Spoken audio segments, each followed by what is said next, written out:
Welcome back sa ating YouTube channel na Solving Math with Leonalyn. Now, let's answer a question from one of our followers. Ito yung question niya about sa number analogy. Tapos, dinugtungan lang din natin to ng iba pang mga example under pa rin sa number analogy.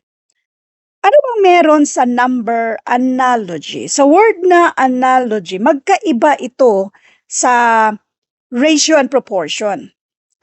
Lahat ng ratio and proportion ay pwede sa number analogy. Pero hindi lahat ng nasa number analogy ay pwede sa ratio and proportion. Hindi lahat. Pero the other way around, yung lahat ng mga ratio and proportion, pwede siya dito. Ano bang meron dito? Analogy. So, ibig sabihin, kung ano yung nangyayari sa unang set, dapat ganun din sa pangalawang set. So, pareho lang siya sa word analogy. Since numero ito, ang pinakagagawin lang natin ay hulaan yung mismong pattern. Kumpara sa number sequence, sa totoo lang, itong number analogy, ito yung mas mahirap sa number sequence. Importante ang mismong choices sa itong number analogy kasi isang set lang yan siya, hindi siya katulad sa number sequence. Marami siyang mga numero na klarong-klaro yung mga pattern. Dito kasi isang set lang siya. So ano kaya yung pattern katulad dito sa number 1? Ano kaya ang posibleng pattern na meron dito? Yung pattern ba ay ratio and proportion? Or ano kaya yung pattern? Mag-add kaya tayo, mag-multiply, tapos isa lang kasi siya. So, napaka-importante na nasa choices. Isa sa mga posibleng mangyari kapag mga ganito, minsan yung author hindi nila mapapansin na marami pala sa choices, minsan dalawa sa choices, yung posibleng sagot. So, anyway, yung 6 is 255. Tapos, ang hanapin natin, ano naman kaya kung 11? Kung isolve natin ito, or ang gagawin natin ay yung ratio and proportion, wala sa choices yung sagot. So, therefore, hanap tayo ng ibang way. Paano kung i-add na lang natin lahat ng digit na ito? 6 plus 5 plus 5, and this is, ilan man yan? 16. So, itong si 11, 1 plus 1, and then mag-trial and error tayo kung alin dyan na dapat ang sagot din natin ay 16. So, 1 plus 1, kung ada natin ng 9, that is 11. So, kulang na lang siya ng 5. So, meron tayong 5 para maging 16. Kung ganito yung pattern, meron naman talaga sa choices. So, malaking posibilidad na 95. Mag-isip pa tayo ng iba pang pattern.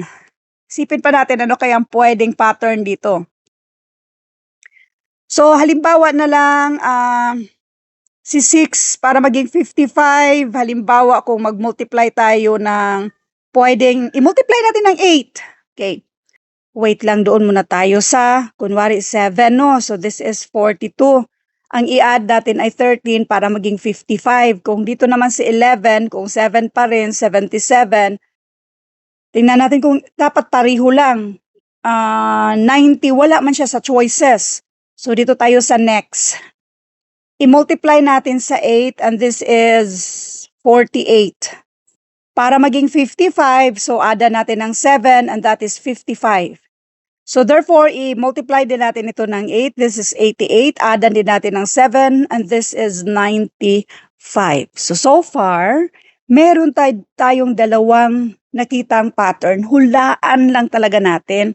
So, yung isa ay kung i-add ko lang lahat ng mga digits sa unang set, which is equal to 6, tapos si 11 naman, i-add lang natin, hanap lang tayo sa choices na parihong 16, tapos pariho naman na ang sagot ay 95. Therefore, yan na yung sagot. Ito yung number analogy. Another example, ulitin ko, lahat ng ratio and proportion ay pwede sa number analogy, pero hindi lahat ng number analogy ay ratio and proportion na. Katulad nito, ano bang pwedeng isagot dito? Itong 6, pwede nating, halimbawa, 6 squared. That is 36.